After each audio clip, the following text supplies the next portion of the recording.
I welcome you all to Jubilee House, the seat of the nation's presidency, and congratulate the chairperson and members of the board of directors of the Millennium Development Authority, MiDA, on their appointment, following the completion of the Ghana Power Compact and the end of the term of office of the previous board in October last year.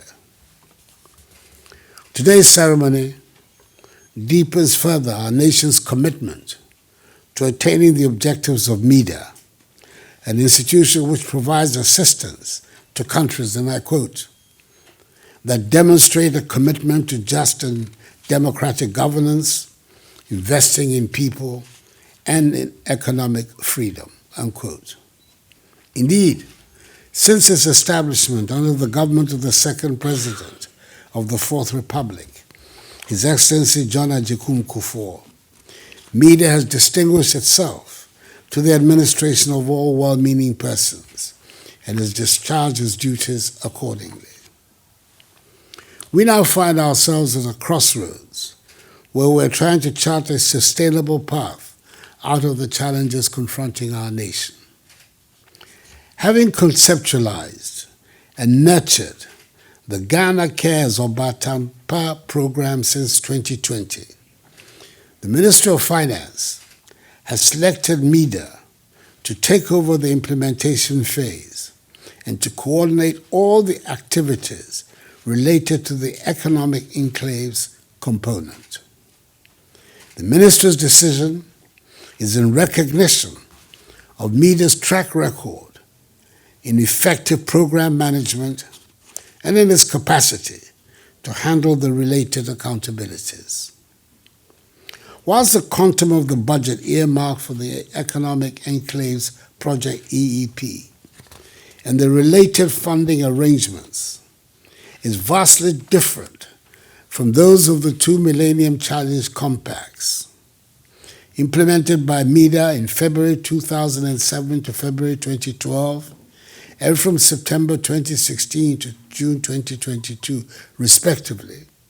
The expectation is that all the implementing entities will work speedily and harmoniously to realize the outputs expected from the novel agriculture-focused economic enclaves to be set up across the country. As the coordinating entity for the enclave projects, MiDA is expected to adopt and follow the same systematic approaches to project management that characterize the implementation of the compact projects. After handling Ghana's compact programs from 2007 to date, the authority has many experiences and lessons learned which are going to be brought to bear on the tasks envisaged under this assignment. In the process, it is expected that the oversight role of this board, which comprises 5 ministers of state from the Ministries of Finance, Food and Agriculture, Trade and Industry, Local Government Decentralization and Rural Development, and Gender, Children and Social Protection, and representatives of the Association of Ghana Industries, the National Service Secretariat, and the Private Enterprise Foundation, will ensure speedy access to needed inputs and the employment of best practices by all participants during the term of the Economic Enclaves Project. It is also my expectation that the decision to involve and highlight the participation of private sector investors in activities within the enclaves will ensure its sustainability. Whilst the encouragement to our youth to join in and play meaningful roles in commercial farming will culminate in a group of young farmers with the capacity to undertake modern farming on a sustainable basis. I'm pleased to mention that under this novel EEP, government is facilitating the availability of suitable and well-prepared land, fitted with farm roads, power supply, irrigated water, some farming equipment, and much-needed infrastructure for trainee farmers' accommodation, grain processing, input, and equipment storage and warehousing.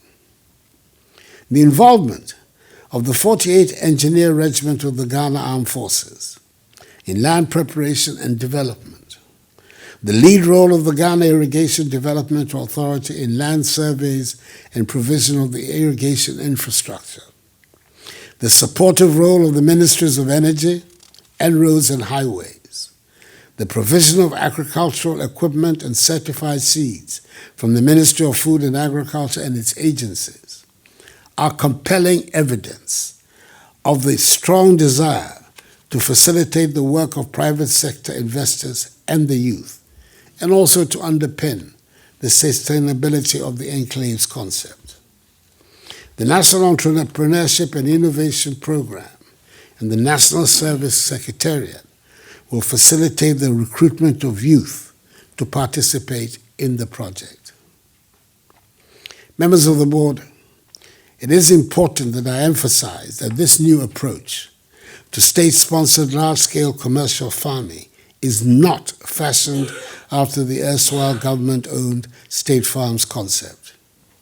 You, the MiDA board, must ensure that the necessary de-risking and facilitative arrangements initiated by the government, which involve all the implementing entities and project partners, will be sustained in order to support the realization of the government's vision of enhancing government self-sufficiency in the production of rice, poultry, tomatoes, curtailing import levels, and ensuring substantial youth participation in food farming and agro-processing value chains.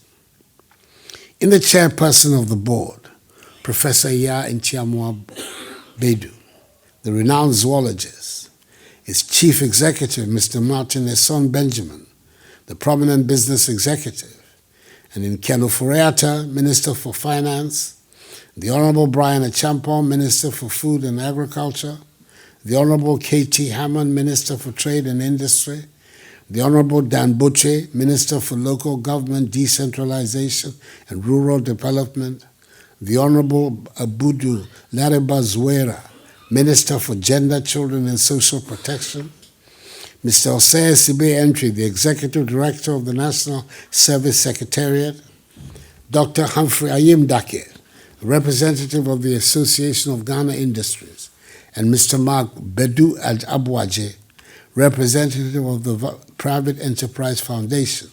I'm confident MiDA will continue to have the wherewithal to deliver on its mandate. Finally, let me use this opportunity to thank all the chiefs and landowners who have offered large tracts of farmlands for the enclave projects for buying into this vision. I'm informed that the pilot rice project in the first of the enclaves, which is on a 10,000-acre land in Kasunya near Ashetwe, is well advanced, and that the outputs from this enclave will be on the market in 2024. I wish you newly inducted board members God's guidance and the best of luck. Let me again congratulate you on your appointment to the Board of Directors of the Millennium Development Authority. May God bless us all in our homeland, Ghana, and make her great and strong. I thank you for your attention.